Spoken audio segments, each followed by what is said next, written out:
हाँ बच्चों, तो आज हम आपको वैद्युत विभव का व्यंजक निकालने के लिए बताएंगे। उस दिन वैद्युत क्षेत्र की तीव्रता का व्यंजक हम लोग निकाले थे। दो कंडीशन बनी थी, अच्छी स्थिति और निरक्षी स्थिति। तो ऐसे जो वैद्युत विभव होता है इसको भी दो कंडीशन में निकाला जाता है। एक होता है अच्छी स्थिति। कौन सी स्थिति? अच्छी स्थिति होता है। तो देखिए जरा फिगर देख रहे हैं, माइनस क्यू तथा प्लस क्यू कूलाम के दो आवेश बहुत अल्प दूरी 2l पर रखे हैं। माइनस क्यू तथा प्लस क्यू कूलाम के आवेश बहुत अल्प दूरी 2l पर रखे हैं। तो क्या बनाएंगे? वैद्युत द्विध्रुव बनाएंगे।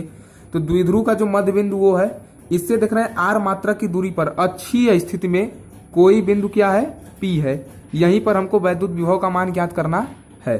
ठीक, तो ये इतना जो इतिहास है यही है कि माइनस क्यू तथा प्लस क्यू कूलाम के आवेश बहुत अल्प दूरी 2l पर रखे हैं। इनके मध्य बिंदुओं से r मात्रक की दूरी पर कोई बिंदु P है जहां पर हमें वैद्युत क्षेत्र की तीव्रता ज्ञात करना है। ठीक, तो अब देखिए प्लस क्यू के कारण क्या है? प्लस क्यू के कारण आप लोग एक फार्मूला जानते होंगे, V बराबर 1/4πε0 क्यू बटे आर। ये अगर न जानते हो तो आज इसको रुकिए, इसको अभी बता दिया जाए। आप लोगों ने पढ़ा है V बराबर W/Q, पढ़ा है ना। अब यहां पर VQ, तो W का जो मान होता है वो होता है 1/4πε0 Q1 Q2 बटे R। अगर ये नहीं जानते हो तो जान जाए, W की जो वैल्यू होती है 1/4πε0 Q1 Q2 बटे R अकुल के बटे Q। अगर Q1 बराबर Q2 बराबर Q ले लिया जाए तो ये हो जाएगा 1/4πε0 Q1 बराबर Q2 बराबर Q। अगर ले लेते हैं Q1 बराबर Q2 बराबर Q, तो ये दोनों जगह Q Q हो जाएगा, Q Q बटे R अकुल के बटे Q। तो एक Q कट गया तो बचा क्या? यही बचा ना, 1/4πε0 Q बटे R, यही बचा। तो इतना समझ में आ गया होगा, ये यही बचा। तो V बराबर 1/4πε0 Q बटे R। ठीक, इतना समझ में आ चुका होगा। तो देखिए उस दिन भी मैंने बताया था कि जो प्लस क्यू है उसके लिए दूरी r माइनस यल लिए थे और माइनस क्यू के लिए दूरी r प्लस यल लिए थे। तो वही काम यहाँ पर भी करना है। तो प्लस क्यू के कारण क्या हो जाएगा? V1 बराबर 1/4πε0 क्यू बटे r माइनस यल। दूरी क्या है? r माइनस यल है। r होता है बटे में, तो यहाँ पर दूरी प्लस के लिए क्या है? r माइनस यल है। ये समीकरण नंबर 1 हो गया। तो V1 बराबर 1/4πε0 क्यू बटे r माइनस यल, समीकरण नंबर 1। और माइनस क्यू के कारण क्या हो जाएगा? माइनस क्यू के कारण इसको मान लेंगे हम लोग V2 बराबर 1/4πε0 माइनस क्यू के बटे दूरी क्या है यहाँ पर प्लस के लिए? r प्लस यल। तो V2 बराबर 1/4πε0 माइनस क्यू बटे r प्लस यल। ये समीकरण नंबर 2 हो गया। अब देखिए क्या करेंगे, समीकरण 1 व 2 को जोड़ने पर अब जान रहे हैं कि वैद्युत विभव क्या है? अदिश राशि है। तो अदिश राशि को हम लोग डायरेक्ट अदिश विधि से जोड़ते हैं। V बराबर V1 प्लस V2। तो V1 की वैल्यू क्या है? ऊपर आप लोग देख रहे हैं V1 की वैल्यू ये है और नीचे देख रहे हैं V2 की वैल्यू ये है। तो V1 और V2 को हम लोग क्या करेंगे? ऐड करेंगे, जोड़ेंगे। तो V1 की जगह 1/4πε0 क्यू बटे r माइनस यल और V2 की जगह 1/4πε0 क्यू बटे r प्लस यल। इसको हम लोग जोड़ लेंगे। अब आइए देखते हैं क्या होता है जोड़ते समय। तो देखते हैं, तो यहाँ पर V बराबर वहां से Q बटे 4πε0 को कॉमन कर लिए। Q बटे 4πε0 को हम लोग कॉमन कर लेते हैं तो बचेगा क्या? 1/r माइनस यल और यहाँ पर बचेगा 1, ये माइनस बीच में रहेगा, देखिए ऐसे 1/r प्लस यल। तो अब देखते हैं, इसको हल करते हैं हम लोग। गणित के बच्चे आसानी से हल कर सकते हैं। V बराबर Q बटे 4πε0 तिरक गुणा इसका इसमें इसका इसमें, तो यहाँ पर r प्लस हो जाएगा, यहाँ पर r माइनस यल हो जाएगा। तो ऊपर हो जाएगा r प्लस यल माइनस ब्रैकेट में r माइनस यल और इसका आपस में गुणा। तो एक कोष्टक में a प्लस बी, एक कोष्टक में a माइनस बी। तो आप लोग जानते हैं a square minus B square वर्गांतर का फॉर्मूला। तो ऐसे a माइनस बी और a प्लस बी तो हो जाएगा r स्क्वायर माइनस यल स्क्वायर बन जाएगा। इसको भी हम फिलहाल ऐसे ही रन लेते हैं, r माइनस यल और r प्लस यल। अब देखते हैं हल करेंगे हम लोग। तो v बराबर क्या हो जाएगा? Q बटे 4πε0। अब यहाँ पर देखिए इसको हल करेंगे तो r प्लस यल, ये कोष्टक खुलेगा। अब माइनस अंदर ऋण का प्रभाव पड़ेगा तो ये माइनस r प्लस यल, यहाँ पर करेंगे तो r स्क्वायर माइनस यल स्क्वायर हो जाएगा। ये कैंसिल हो गया 2l और नीचे r स्क्वायर माइनस यल स्क्वायर। तो हो जाएगा V बराबर Q बटा 4πε0 2l बटे r स्क्वायर माइनस यल स्क्वायर। अब देखिए यल अगर यल बहुत छोटा हो r से, उस दिन वाली कंडीशन, यल बहुत छोटा हो r से, अर्थात यल स्क्वायर को हम लगभग मान लेंगे 0, लगभग 0, नगण्य की कंडीशन बनाएंगे इनको। तो यल स्क्वायर ये लगभग बराबर 0 के, तो यही मान यहाँ पर रखेंगे। तो v बराबर क्या हो जाएगा 1/4πε0, ये q का इसमें गुणा कर देंगे, q into 2l r square minus यल स्क्वायर। अब यल को क्या कर देंगे हम लोग 0 पुटअप कर दें, यहाँ पर 0 रख देंगे तो हो जाएगा क्या, अगर आर में से आर स्क्वायर में से 0 गया तो आर स्क्वायर बचेगा।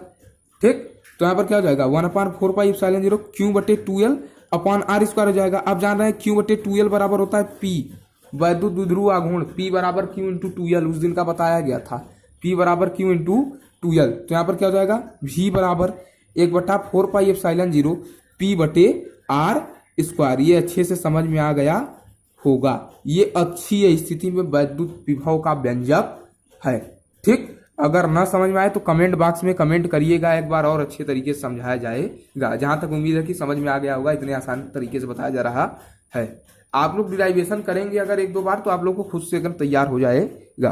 ठीक, अब देखिए ये निरक्षीय स्थिति में हम लोग निकालेंगे। अभी तो अच्छी स्थिति निकाली थी, हम निरक्षीय स्थिति में निकालेंगे। निरक्षीय स्थिति में क्या होता है कि माइनस क्यू प्लस क्यू, मान लिया 2 आवेश माइनस क्यू कूलाम तथा प्लस क्यू कूलाम के 2 आवेश बहुत अल्प दूरी 2l पर रखे हैं। क्यों बहुत अल्प दूरी पर रखे हैं, क्योंकि वैद्युत द्विध्रुव बनाएंगे। द्विध्रुव तभी बनेगा जब आकर्षण रहेगा, आकर्षण तब रहेगा जब दूरी कम होगी। मान लिया माइनस क्यू तथा प्लस क्यू कूलाम के 2 आवेश बहुत अल्प दूरी 2l पर रखे हैं। इनके मध्य बिंदु O से r मात्रक की दूरी पर कोई बिंदु P है जहां पर हमें वैद्युत विभव का मान ज्ञात करना है। अब देखना है 2l है तो इतनी दूरी आधी यल हो जाएगी, इतनी दूरी आधी यल हो जाएगा, पूरा मिलाएंगे तो 2l, तो आधी यल पूरा मिला के 2l, तो इतनी दूरी यल हो गई। तो मान लिया, फिर से एक बार बस समझा देते हैं, मान लिया 2 आवेश माइनस क्यू तथा प्लस क्यू कूलाम के 2 आवेश बहुत अल्प दूरी 2l पर रखे हैं, जिसके कारण वैद्युत द्विध्रुव बनाते हैं। इनके मध्य बिंदु O से r मात्रक की दूरी पर निरक्षीय स्थिति में कोई बिंदु P है जहां पर हमको क्या निकालना है, वैद्युत विभव का मान निकालना है। अब आप लोग जानते हैं पाइथागोरस प्रमेय, कर्ण वर्ग बराबर आधार वर्ग धन लंब वर्ग। पाइथागोरस थ्योरम जान रहे हैं आप लोग, कर्ण वर्ग बराबर आधार वर्ग धन लंब वर्ग। अब यहाँ पर कर्ण क्या है, AP है, AP दिया हुआ है, तो कर्ण AP का होल स्क्वायर बराबर आधार, आधार क्या है यल स्क्वायर, इंटू लंब क्या है आर स्क्वायर। तो इसको आर स्क्वायर प्लस यल स्क्वायर लिखिए, चाहे l square plus r square लिखिए। मैथमेटिक्स के स्टूडेंट है, क्रम विनिमय नियम आप लोग जान रहे हैं बढ़िया तरीके से। तो AP का होल स्क्वायर बराबर आर स्क्वायर प्लस यल का होल स्क्वायर, ये पाइथागोरस प्रमेय से यहाँ पर लगा है।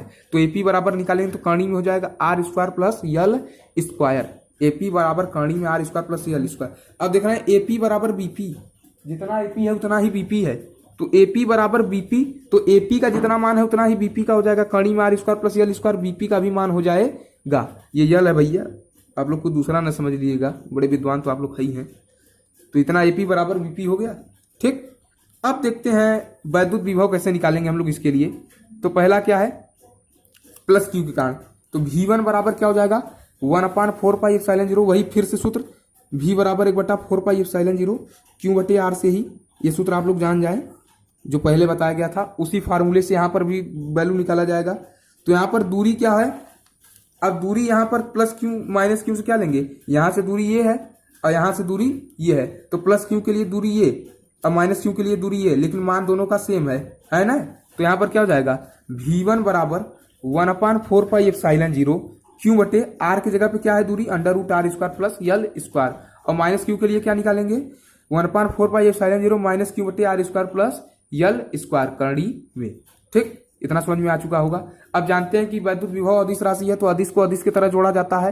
तो अदिश राशि को कैसे जोड़ेंगे, तो बिंदु P पर टोटल हमको विभव निकालना है, तो V बराबर V1 प्लस V2 से जोड़ेंगे। अब ठीक, इतना समझ में आ गया होगा। अब V1 का मान क्या दिया था 1/4πε0 Q/√R स्क्वायर प्लस यल स्क्वायर। अब V2 का मान क्या दिया था 1/4πε0 Q/√R स्क्वायर प्लस यल स्क्वायर। सेम चीज है यहाँ पर। अब यहाँ पर माइनस कैसे आया, ये माइनस आगे लगा है तो प्लस माइनस माइनस हो जाएगा।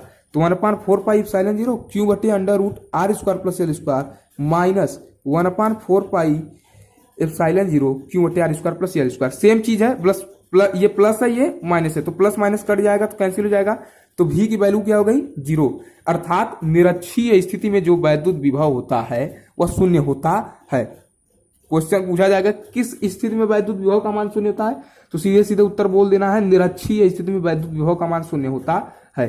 किस स्थिति में वैद्युत विभव का मान 1/4πε0 P/R स्क्वायर होता है, तो अच्छी स्थिति में वैद्युत विभव का मान 1/4πε0 P/R स्क्वायर होता है। ठीक, इतना समझ में आ चुका होगा। एक डिराइवेशन और है, वो भी हम लोग देख लेंगे इसी वीडियो में। तो फिर इस चैप्टर की जो लास्ट हेडिंग है, लास्ट डिराइवेशन से मैं समापन करने वाला हूँ। आप लोग रोए न, समापन में बहुत लोग रोते हैं, तो आप लोग रोना वोना नहीं है। यहाँ पर इस चैप्टर का समापन अब हम करने वाले हैं जल्द ही, यही अंतिम हेडिंग है। तो देखना क्या है, हेडिंग क्या है, एक समान बाह्य वैद्युत क्षेत्र में रखे वैद्युत द्विध्रुव पर लगने वाले बल युग्म का आघूर्ण। अब पहले ये बल युग्म का आघूर्ण होता क्या है, ये आघूर्ण क्या होता है। टाउ बराबर एफ इंटू आर होता है एक फार्मूला, यही होता है, टाउ को कहते हैं बल आघूर्ण। बल आघूर्ण क्या होता है, बल अगुणे लंबवत दूरी, बल और लंबवत दूरी का जो गुणनफल है वही कहलाता है बल आघूर्ण। बल आघूर्ण कोई नया पैदा नहीं कर दिया है, ये टाउ बराबर एफ इंटू आर कहीं इंग्लैंड से नहीं आया है, ये यहीं से आया है। टाउ बराबर एफ इंटू आर, ठीक, यही है टाउ बराबर बल आघूर्ण। एफ क्या है बल, आर क्या है लंबवत दूरी। ये आपको नोट कर लीजिए, अगर ना समझ में आए तो आप कहीं नोट कर लीजिए, और सबका मतलब भी आप लिख लीजिए कि यहाँ पर टाउ बल आघूर्ण है, यह बल है, और आर है लंबवत दूरी। इसी के बेसिस पे ये डिराइवेशन प्रूफ होता है, सिद्ध होता है। अब देखिए इनके अंदर अभी हम घुस के इनको बाहर निकालते हैं कैसे, अपनी भाषा में। देखिए क्या होगा कि यहाँ पर माइनस क्यू तथा प्लस क्यू कूलाम के दो आवेश बहुत अल्प दूरी 2l पर रखे। क्यों बहुत अल्प दूरी पर ही रखते हैं, क्यों बहुत ज्यादा दूरी पर नहीं रखते, ये बात मैं कई बार रिपीट कर रहा हूँ। क्यों रिपीट कर रहा हूँ कि बच्चे कंफ्यूज हो जाते हैं। कोई अध्यापक वाइवा में आके पूछ दिया आपसे कि क्यों अल्प दूरी पर ही रखते हैं, बहुत दूर पर नहीं रखते, तो सीधी बात बोलना है आकर्षण बनाए रखने के लिए। अगर आप हैं, आपका मित्र है, अगर घर अगल बगल में, तब ना उसके घर आएंगे, कि अगर साउथ अफ्रीका में बस जाए तब जाएंगे उसके यहाँ। जब अगल बगल में रहेगा तभी जाएंगे ना, तभी ना आकर्षण बनेगा, प्रेम बनेगा। वो इंग्लैंड में रहेगा तो जाएंगे आप रोज, तो वही बात है। तो यहाँ पर क्या है, माइनस क्यू तथा प्लस क्यू कूलाम के दो आवेश बहुत अल्प दूरी 2l पर रखे हुए हैं। कहां पर रखे हुए, वैद्युत क्षेत्र में रखे हुए, दिख रहा है, वैद्युत क्षेत्र पे रखे हुए हैं। तो देखिए प्लस क्यू कूलाम के ये आवेश जो है प्लस माइनस एक दूसरे को क्या करेंगे, आकर्षित। ये देखिए इधर बल लगा रहा है, ये इसके इधर बल लगा रहा है, तो ये बल इधर लगाया, ये बल इधर लगाया, दोनों ये बल लगा रहे हैं और वैद्युत क्षेत्र ई में रखे हुए हैं। अब देखिए तो इतिहास जरा पढ़ लीजिए, इतिहास भूगोल के तो आप लोग एक्सपर्ट हैं, उसमें दो राह नहीं है। तो मान लिया माइनस क्यू तथा प्लस क्यू कूलाम के दो आवेश बहुत अल्प दूरी 2l पर रखे हैं, तो हमें क्या निकालना है, बल युग्म का आघूर्ण, अर्थात टाउ की वैल्यू निकालनी है। तो कैसे निकालेंगे हम लोग, पहले आप जानते हैं साइन थीटा लाल बटे कक्का, लाल बटे कक्का कितने लोग जानते हैं। अब जरा सा मैथ पढ़ा दिया जाए, इस समय कह रहे हैं आप लोग सूरज सर का वीडियो नहीं आ रहा, तो जरा 2 मिनट मैथ भी पढ़ा दूं। साइन थीटा बराबर लंब बटे कर्ण, आप लोग जानते हैं ना, लाल बटे कक्का, तो साइन थीटा माने लंब बटे कर्ण। तब यहाँ पर क्या है, साइन थीटा बराबर लंब बटे कर्ण। लंब क्या है बाबू, लंब नहीं पता है। अब देखिए लंब यहाँ पर 2l साइन थीटा, ये आया तो आया कहां से, वो दिखा रहा हूं अभी। साइन थीटा बराबर होता क्या है, लंब बटे कर्ण होता है ना। अब लंब का माना निकालना है, कर्ण आपको दिया है यहाँ पर 2l, लंब कर्ण तो आप लोग समझ जाते होंगे, इसको आधार कहते हैं। जिसपे 90 अंश बनता है उसको आधार करते हैं, जो 90 अंश बनाता है उसे लंब कहते हैं। 90 अंश के सामने एक भुजा कर्ण कहलाती है, इतना तो आप लोग जान रहे हैं। 90 अंश किस पे बन रहा है, इस पे, इसको आधार कौन बना रहा है, ये बना रहा है, ये लंब, ये इसके सामने की ठीक भुजा, ये कर्ण, ठीक। तो ये समझ आया, साइन थीटा बराबर लंब बटे कर्ण। तो लंब निकालना है, कर्ण दिया है 2l, तो साइन थीटा बराबर लंब बटे 2l। तो लंब की वैल्यू निकालेंगे तो 2l साइन थीटा हो जाएगा। तो l बराबर क्या हो गया, 2l साइन थीटा। अब जान रहे हैं टाउ बराबर एफ इंटू आर। अब एफ बराबर क्यू ही आया, तो आया कहां से, आप लोग जानते हैं वैद्युत क्षेत्र की तीव्रता बल बटे आवेश, ई बराबर एफ बटे क्यू। यहां से एफ का मान निकालेंगे तो क्यू ही हो जाएगा ना, तो एफ बराबर क्यू ही यहां से आया, तो यहां पर रख देंगे एफ बराबर क्यू ही। आर बराबर दूरी, दूरी माने लंबवत दूरी, लंबवत माने लंब, लंब माने 2l साइन थीटा, तो Q into 2l sine theta. अब सोचिए यहां पर ये जो 2l है इसके पास जाएगा, सटेगा, उससे चपकेगा, और वो भी चपकाएंगे, तो क्या हो जाएगा, टाउ बराबर क्यू इंटू 2l इंटू ये ई इसके जगह पे आ जाएगा, 2l की जगह पे, मतलब ये आपस में अदला बदली कर लेंगे स्थान का। तो क्यू गुणे 2l इंटू ई साइन थीटा। अब क्यू इंटू 2l बराबर क्या होता है बाबू, क्यू इंटू 2l बराबर होता है पी, जैसा कि आप लोग को नीचे दिखाया गया है, क्यू इंटू 2l बराबर होता है पी। तो यहाँ पर रख देंगे हम लोग पी, ई साइन थीटा तो हैया है, तो टाउ बराबर पी साइन थीटा। अब पूछ दिया जाता है आप लोगों से कि बताइए कि सदिश राशि है कि अदिश राशि, जिसमें भी साइन लगता है वो सदिश, जिसमें काश लगता है वो अदिश। क्यों साइन के साथ सदिश, क्यों काश के साथ अदिश, क्योंकि वेक्टरों, आप लोग जब मैथ पढ़ेंगे तो वेक्टर, या कक्षा 11 में फिजिक्स में पढ़े होंगे वेक्टर एनालिसिस, जो सदिश विश्लेषण है, A cross B A dot B पढ़े हैं, ए डॉट बी बराबर A B cos theta, A cross B बराबर A B sine theta, N cap माने यूनिट वेक्टर। समझ में आया? तो हम ज्यादा पीछे नहीं जाएंगे। तो साइन थीटा लग गया है तो ये हो गया सदिश राशि। सदिश राशि माने दो सदिशों का ऐसा गुणनफल जिसमें एक सदिश राशि प्राप्त होती है, वो कहलाता है सदिश गुणनफल। जैसे A cross B A B sine theta N cap, A B sine theta N cap क्या होता है? यूनिट वेक्टर जिसकी वैल्यू 1 होती है। ठीक, तो यहाँ पर क्या है? टाउ बराबर पी साइन थीटा, उस पर ज्यादा ध्यान न दे, ये आपका फार्मूला निकल के आ गया होगा। अब यहाँ पर विभिन्न कंडीशन है। आप लोग जानते हैं साइन थीटा की मैक्सिमम वैल्यू कितनी होती है? 1। जो थीटा मूव करता है -1 to 1 मूव करता है, -1 से 1 के बीच में ही मान रहता है। देखते हैं -1 से छोटा नहीं होता है और न +1 से बड़ा होता है, चाहे 1/2 ही हो। 1/2 1 से बड़ा है कि छोटा? 1/2 जो है 1 से छोटा है। साइन थीटा, साइन के कितने अंश का मान 1/2 होता है? साइन 30 अंश का मान 1/2 होता है। ठीक, साइन 60 अंश का मान करीब 3/2 होता है। ये सब क्या है? 1 से छोटे वैल्यू है। तो 1 से वैल्यू बड़ा नहीं होता साइन थीटा का, न -1 से छोटा होता है। तो यहाँ पर थीटा की वैल्यू अगर 0 रख दिया जाए, इस समीकरण में थीटा का मान अगर 0 रख दिया जाए तो साइन 0 अंश का मान कितना होता है? साइन 0 अंश का मान 0 होता है। आप लोग मैथ पढ़े इतना तो जान ही रहे होंगे। तो यहाँ पर टाउ बराबर 0, अर्थात इस कंडीशन में इस पर कोई बल आघूर्ण नहीं लगेगा। टाउ की मान 0 हो गई तो बल आघूर्ण लगभग नहीं करेगा। अब एक कंडीशन है थीटा बराबर 90 डिग्री, तो यहाँ पर क्या हो जाएगा? साइन 90 रख देंगे तो साइन 90 की वैल्यू 1 होती है। तो इस कंडीशन में जो मैक्सिमम आपका टार्क हो जाएगा, टार्क माने बल आघूर्ण, टाउ मैक्स जो होगा वो पीई हो जाएगा। फिर एक कंडीशन बनेगी थीटा बराबर 180 डिग्री। अब थीटा 180 कहेंगे, साइन 180 डिग्री का माना नहीं निकलता। कैसे नहीं निकलता भाई? साइन 90 + 90 करेंगे ना, साइन 90 + 90, साइन 90 प्लस थीटा होता है कास थीटा। तो कास थीटा, थीटा की जगह पे 90, कास 90 बराबर 0। तो यहाँ पर ये वैल्यू क्या हो जाएगी? साइन 180 अंश का मान कितना हो गया? 0। तो टाउ की वैल्यू 0। इस कंडीशन में भी कोई बल आघूर्ण नहीं लगेगा। अगर ना समझ में आए तो एक बार कमेंट करिएगा, फिर से बता दिया जाएगा। जहां तक उम्मीद है कि आप लोगों को समझ में आ गया होगा। अब कल से हम सेकंड पेपर आपको पढ़ाएंगे प्रकाश का, परावर्तन और अपवर्तन। ठीक, और जो चैनल को सब्सक्राइब ना किया सब्सक्राइब कर लें। और जिनको वीडियो पसंद आता है, देखते हैं लाइक बहुत कम आता है, देखते हैं तो बहुत लोग लाइक बहुत कम आता है। ये चुराया पचराया मत करिए। अगर आपको बढ़िया लगे तो तुरंत लाइक करिए। इससे हम लोग और जोश में आके 2-3 चैप्टर पढ़ाएंगे ना। कहेंगे तो रात को 12 बजे एक चैप्टर पढ़ा दिया जाएगा।